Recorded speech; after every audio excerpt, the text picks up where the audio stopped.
Alright, so let's solve some of the examples for the probability, and then let's answer some more later on. Okay.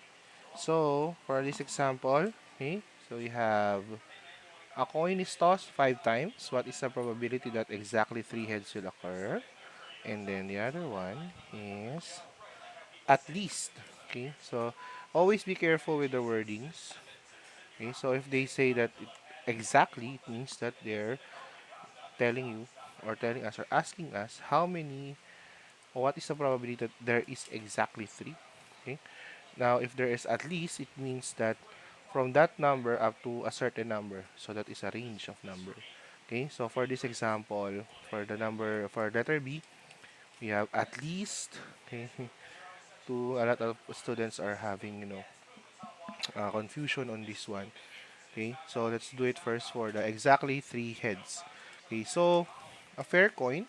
Okay, so a coin is tossed, so there's no bias that is being told or mentioned in this part. So therefore, we can assume already that the coin is fair. It means that the probability of sorry,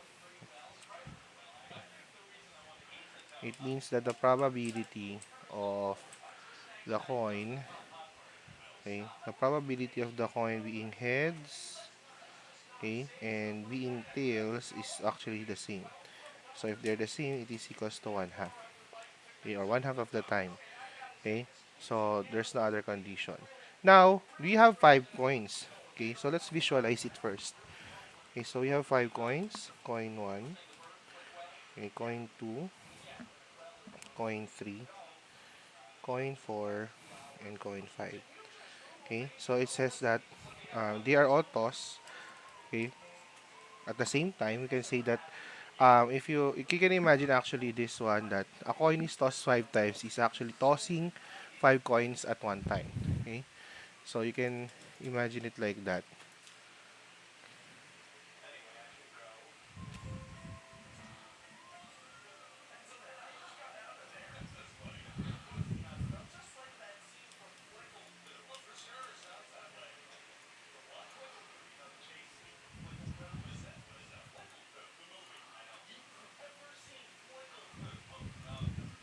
All right, so okay, so let's see again. Okay, so it's the same as tossing coin 5 times, right? Or tossing 5 coins at the same time. Okay, so the first toss, toss one, toss two, toss three. Now we have exactly three. So from among all of these five, we can select or create a combination, or which combination among all of them is going to be three. Okay, so that is why we need to multiply the probability by 5 combination of three, because out 5 out of 3 or 3 out of 5, no, we will be considering them as what, exactly 3 heads. Okay, and then we multiply it by the probability, okay, the probability of getting a heads, probability of getting a heads, okay, and then how many coins are there? We have three, right? So three, and then the probability of getting not heads, okay, and then the rest of the coins, which is two. So what kind of um, formula is this? Okay, this is what we call the binomial probability formula, wherein P of x at k is equals to the combination of the number of the selection, okay, with k, and then p raised to the selected one, okay, or the probability that we're trying to get, times 1 minus the probability of not getting it, okay, minus n minus k. So let's see, no, with this formula. So here, our n is equals to 5 because we have 5 coins or 5 tries. Okay, you can have it 5 tries. K is equals to what? The number of how many out of it, okay, out of 5 tries, how many of it are we trying to get? Okay, so k is equals to 3. The probability of us getting that k, okay, or getting one of those event, okay, the probability of that event happening at the k time is what? Is, for this one is heads, di ba? We're going to get the probability of the heads. Now, the probability of not getting it is 1 minus the probability of getting a heads, which is 1 half, di ba? So, P is equals to 1 minus 1 half equals to still 1 half, okay? And then K, okay, K, which is our desired number of times we get that successfully, and then N minus K, or the total number of tries we're going to get, and then how many times you wanted to get it, or wanted to get it correctly. Okay, so that is why 5C3, diba, times heads, or the probability of heads. So, put it here na, 1 half raised to 3 times 1 half still, because that is still the probability of getting the tails, raised to 2, which is equals to 0.3125. Alright? So, you get this na ha? So, this is what we call the probability. So, sir, what if, no, what if tails naman? So, baliktad lang din naman siya kung tails naman. Later on, gawa tayo ng example naman na dice naman yung gamit. Okay, dice naman yung gamit so that we can have a different number for each one. Alright? So, let's solve muna number letter B. Okay? So, copy nyo na to. Then, let's solve letter B. So, at least 2 heads will occur. Okay? The probability of getting at least 2 heads will occur means that you get 2 heads, and then 3 heads, and then 4 heads, and then 5 heads. Okay? So, those are the things that we're going to get. However, that is going to be a very long equation. So, gawin muna natin yung long equation. Okay? Oops. Ito yung equation. So, tanggalin muna natin to ha. So, gawin muna natin yung longer equation. Okay? So, we have at least 2. So, we have what?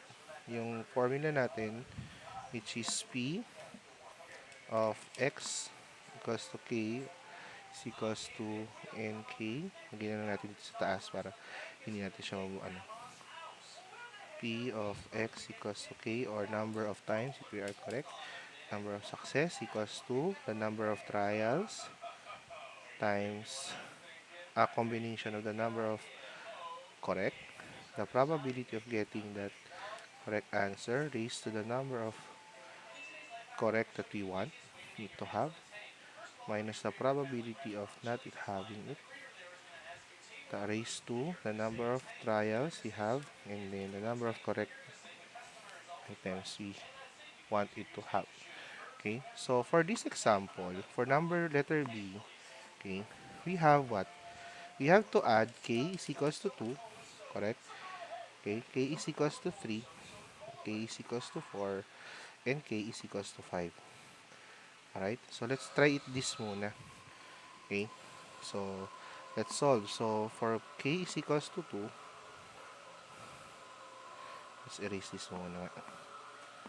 Natin siya lagay. So we have to add all of this. Okay, so for k is equals to 2, so we have px equals to 2 equals to 5 combination of 2. Okay, 5 combination of 2 times 1 half raised to 2 times 1 half raised to 3. Okay, because still 5. So equals to, let's combine, let's find out what that is.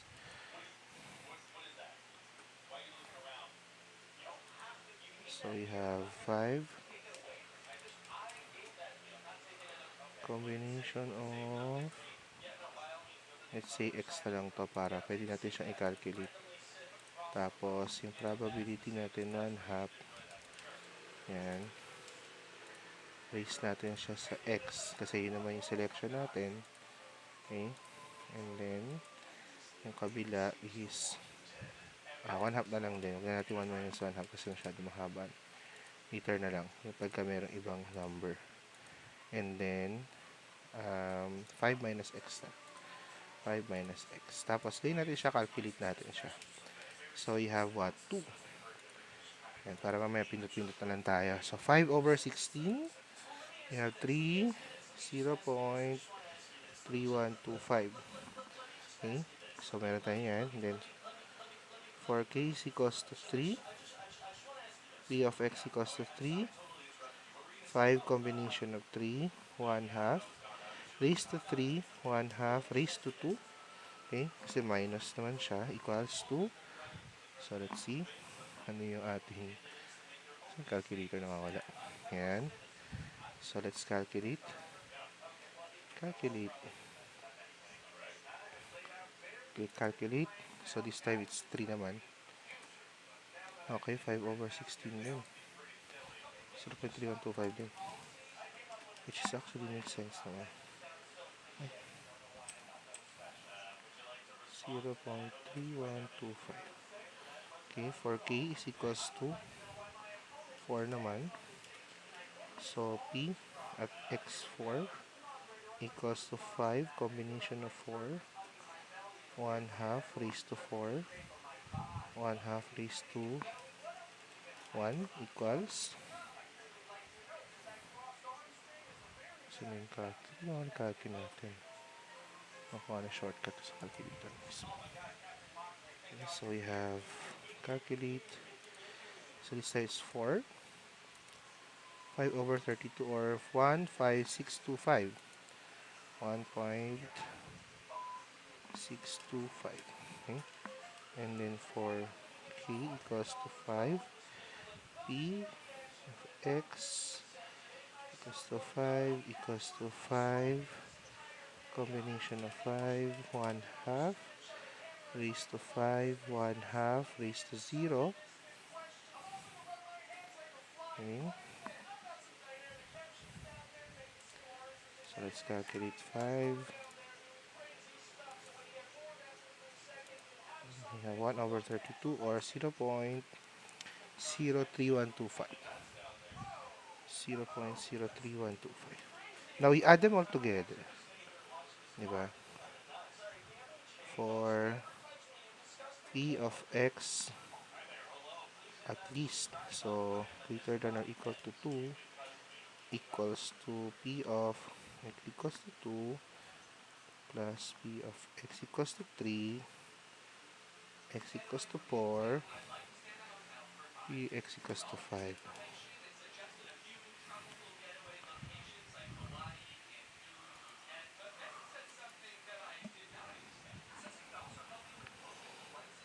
Plus 2.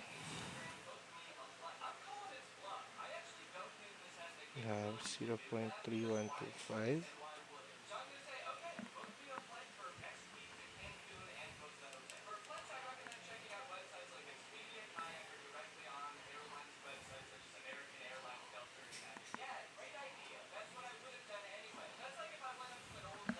So, ito yung long cut, no? Ito yung shortcut na ngayon natin. This is what they call the brute force. So, you have 0.3125 plus 0.3125 plus 0.15625.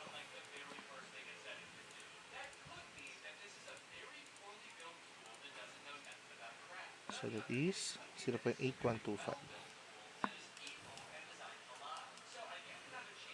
Okay, ito yung sagot dito. Now, with this one, okay, let's try to answer naman in a way.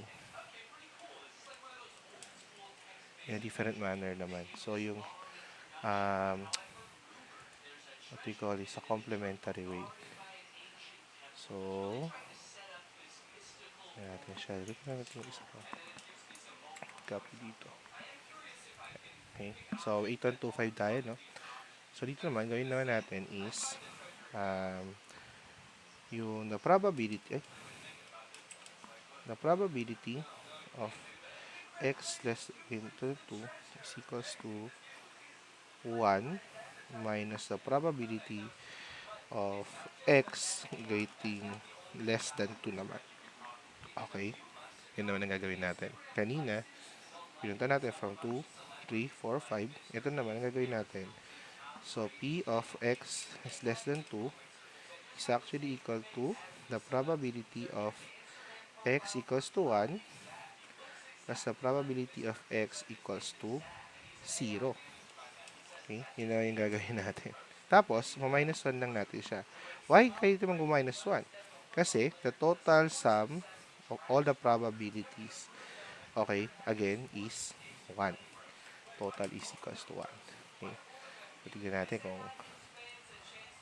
ano siya.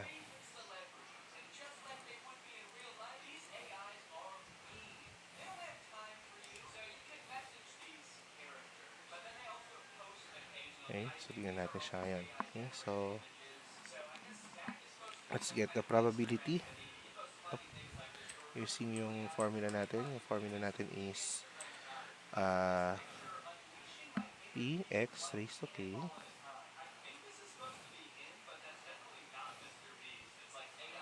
So nila yung mouse ko. Nakawala lagi yung mouse ko.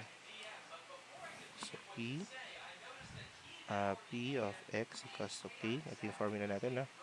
Equals to n combination of k times the probability is to k 1 minus p n minus k. Okay. So, gawin naman natin is x equals to 1 tsaka x equals to 0. So, ito siya as the probability of x less than 2.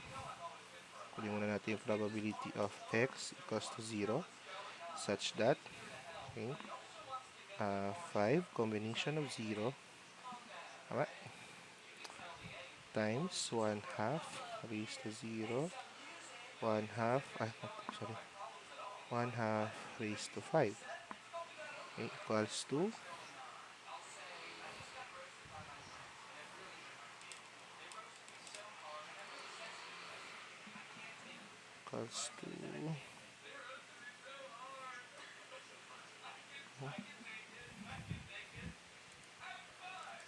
wala. Wait.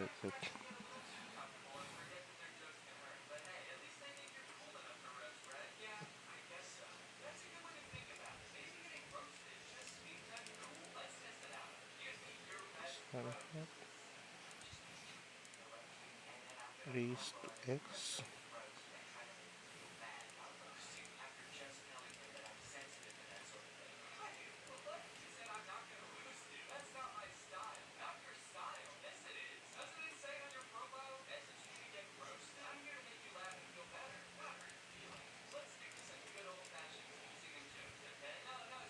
So this time 0 naman siya. Ngayon natin 0. So we have 1 over 32.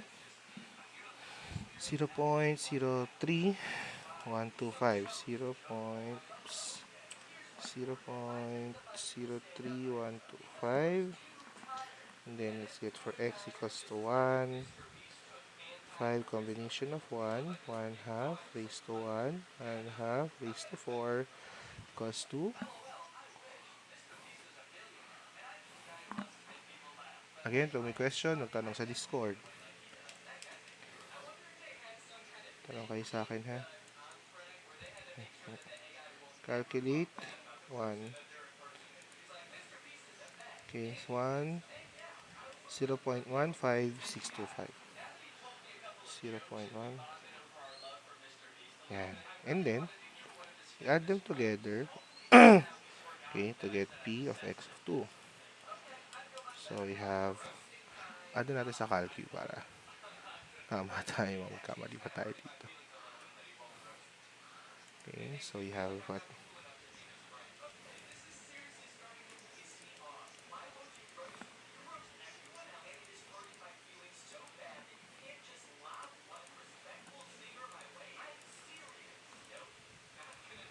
So we have 1875. 0.1875. Okay, and then we subtract it from, so P 2, 1 minus P x less than 2 plus 2,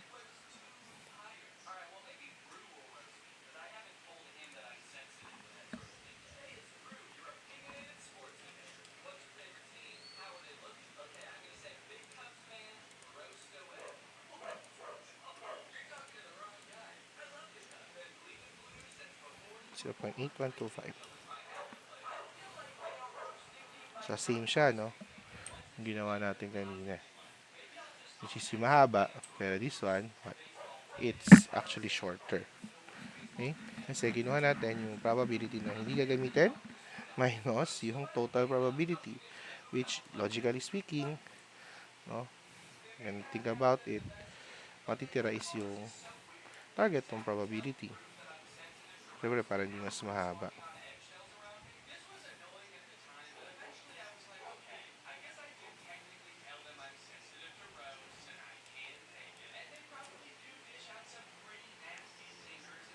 Okay?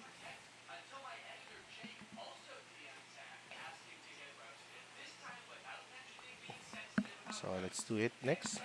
Dito yung sa may dice naman gagamitin natin. Ibang dice naman siya. Yung combination ng dice, ano yung mga lalabas. Okay? So, let's go to the next example muna. Okay? A die is loaded in such a way that an even number, okay, is what? Is twice likely to occur than an odd number. If E, or the event, is uh, number less than 4 occurs on a single toss of the die, find P of P. So, die muna natin is, this one is quite a loaded die. Ibig sabihin, it has a very different probability. For a fair die, no, ang probability niya is 1 over 6. Kasi, we have 6 outcomes equally distributed, no, equally likely to happen. So, that is 1 over 6. Correct? Pero this time, sabi niya, the even number is twice as likely to occur as an odd number. Okay?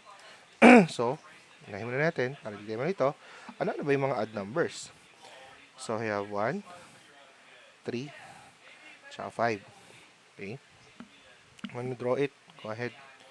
1, 3, tsaka 5. Yan. Okay? And then the even numbers, we have 2, 4, 6. 2, 4, at tsaka 6. So, si 2, si 4, at tsaka si 6. Okay? So, you have this. Now, the probability of an odd or an even number is twice that is of an odd number. So, hindi natin alam, no? So, if, let's say, the probability of an odd number is P. Okay? Pero natin sabihin P, no? Kasi hindi natin alam kung ilan yun, eh. So, ito rin P. Ito rin P. Okay? Now, the odd number, ang even numbers naman is twice naman daw ng odd number. So, 2P. Yan. Ha? Now, we know by principle that if we're going to add all of them, dapat equal siya sa 1. Kasi yun yung axiom number 4 natin, di ba? So, equally, ano sila? The total probability of all events for as long as they are exclusively mutual, okay, is equals to 1. So, ibig sabihin, yung probability ni 1 plus probability ni 3 plus probability ni 5 plus probability ni 2, ni 4, at saka ni 6 equals yan sa 1. Okay? So, we can do it like this, no? We can have it P plus P plus P for all of the odd. Diba? Yan yung odd. Plus 2P plus 2P plus 2P, which is all of these are the even. Pwede mo na naman pagsunod-sunod kung gusto mo. 1P, 2P, 1P, 2P, pwede rin naman ganun. Pero kasi inayos na natin ng ganito, so ayusin na natin siya. So that will be in total equals to 1. Okay? Now we can solve for P na, di ba? So all of this is equals to 1, 2, 3, 4, 5, 6, 7, 8, 9. So you have 9P equals to 1. Therefore, the probability of 1 or P is equals to 19. Sabihin, the probability of getting an odd is what? Equals to 19. Ito rin, 19 din yan. Ito, ano to? 29. Yan. So, twice, di ba? Make sense, no? Madali lang, no? Ano lang siya, parang creative thinking na ganyan dito sa probability. Okay? Now, if E is the event that a number less than 4 occurs on a single toss of the die, find probability of E. So, P of E is the number is less than 4. So, numbers that are less than 4 is 1, 2, and 3. Correct? Tama ba? These are less than 4, diba? Okay. Now, tingnan natin. Okay. So, what are the probabilities of those? So, pwede naman natin siyang i-add na lang. No? So, P of 4 is equals to the probability of getting 1, the probability of getting 2, and the probability of getting 3. So, all of this, so ano yung P1 natin? Ito yun, di ba? P of 1, plus P of 3, yeah? And then P of 2. Kasi sila lang naman yung add natin. Tama? So, we have P of less than 4 is equals to 19 plus 19. Ay, 29 pala to, sorry. 2 nines plus 19. So, equal siya saan? Sa 4 over 9. So, yung probability of E as for later, gawa tayo na mas challenging na problem dito sa dice. Gawin natin tatlong dice naman siya. Tapos gawa tayo ng kailangan priming lumabas. Mga ganun. So, tingnan natin siya. Para ano siya, mas masaya. Okay? So, ito muna. Pero try muna natin to. Mamaya magagawa tayo ng mas quizzy na problem. Para prepare tayo sa quiz. Okay? Good? Okay. Okay, good na tayo dito. Okay, so, copy nyo na to. Okay, next tayo. So, a statistics class. Kakailang minutes ba tayo? Okay. So, hopefully, mapanood nyo siya. Dire-diretso. Okay. Sa statistics class, you have 25 industrial or IE. Meron tayong 10 mechanical, 10 electrical, 8 civil, okay, in a class. Okay. So, if a person is randomly selected by the instructor to answer a question, so find the probability that the student chosen is an industrial major, a civil engineering, or an electrical major. Okay. So, dito muna tayo sa A. So, sa A, sabi niya, is ano? A is X is an IE. IE, okay, the probability of X is an IE student. Okay? Sabihin, among all of these, ayun, hindi naman siya. So, unahin natin, bilangin muna natin ilan natin estudyante. Lagi nyo unahin nyo ha, pagka nagpapa-probability kayo. Unahin nyo, ilan ba lahat sila? So, we have 25, 10, 10, tsaka 8. So, we have what? 50, 25, 10, 10, 5, 3. Okay, 53. So, you have 53 students in total. So, ito yung magiging sample space natin. You have 23 students. Now, let's see, ano yung probability ng IE students? So, madali lang ito. Di ba yung ginawa natin last time? We have the probability of kung ano yung hinahanap equals sa number ng hinahanap divided by number ng total na sample space. Okay? So, if our IE students, so, P of IE students, P of IE students equals to, ilan yung number ng IE? Sabi niya, we have 25. So, 25 IE students divided by the total number of students is 53. Okay, so 25 over 53. Okay, so you can use your calculator to divide it. Pero pwede na yan. No? Tinatanggap naman na yan. Pero tingnan lang natin. So, 25 divided by 53. Para lang makita lang natin. Ayan. So, we have 47169 or 7 0.4717 siguro 0.47. Yan. You would like it to be on the 5th decimal place or 4th decimal place, okay? So, good na tayo dito. Actually, ito tayo. Okay na yan. So, letter B. Ito na yung letter B. Sabi, civil engineering, or an electrical engineering major. So we have P of X equals to CE or EE. So tandaan natin sa logic, kapag nag-or tayo, we are actually adding them up together. So we have P of X equals to CE. Ilan yun? Ilan ang CE natin? We have 8. Then, sorry, N pala to. N of X equals to EE equals to,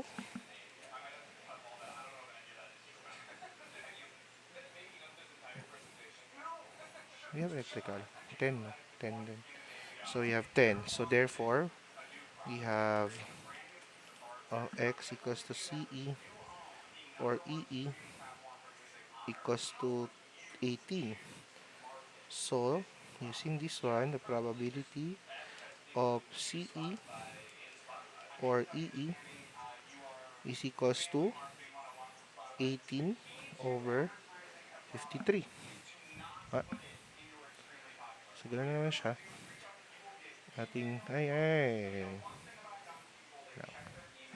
Nothing special. Diba? Yan. So, good na yan. Wala tayo problema dyan. So, ito na yung sagot. Okay? So, next question na tayo. And this one is quite a little bit challenging. A poker hand consisting of 5 cards. Find the probability of holding 2 aces and 3 jacks. Ayun lang.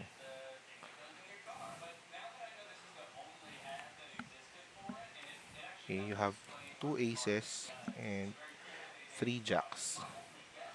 Okay. So you have a total of 5. Okay. Anyway, sige, ganyan natin to.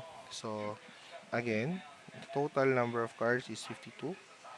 So, total cards is 52. Okay, randomly selected, no? Kapag kumuha ka, nag-draw ka ng 5, di ba? Nag-draw ka ng 5 na sabay-sabay. So, you have 52 combination of 5. Okay, now this time we're going to add, we're going to get the 2 aces. So, ilan ba ang ace natin sa, ano, um, getting 2 aces, no? So, we have get 2, number of 2 aces. So, you have, ilan ba ang aces natin? You have 4, di ba? Combination of 2. So, that will be what? We have 6. Okay. Now, for the number of jacks, we have 3 jacks. Ayan, equals to, we have 4 jacks then. Combination of 3 then. Equals to 4. Ayan. Okay. So, all of these we can do, yung ginawa natin kanina during the is the probability of getting 3 aces, 3 jacks, sorry, 2 aces. Okay, X equals to 2 aces and 3 jacks equals to 4 C2 4 C3 over 52 C5 equals to 6 times 4 divided by 2,000 5,98960 kasi sa ano dito number natin.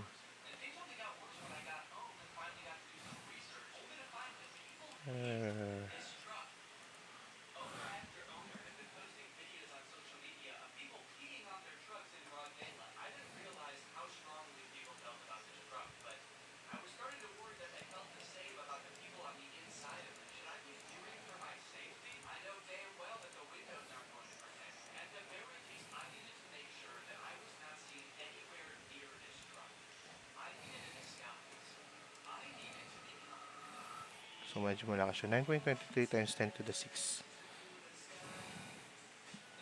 Hindi siya. Ibig sabihin maliit na number siya.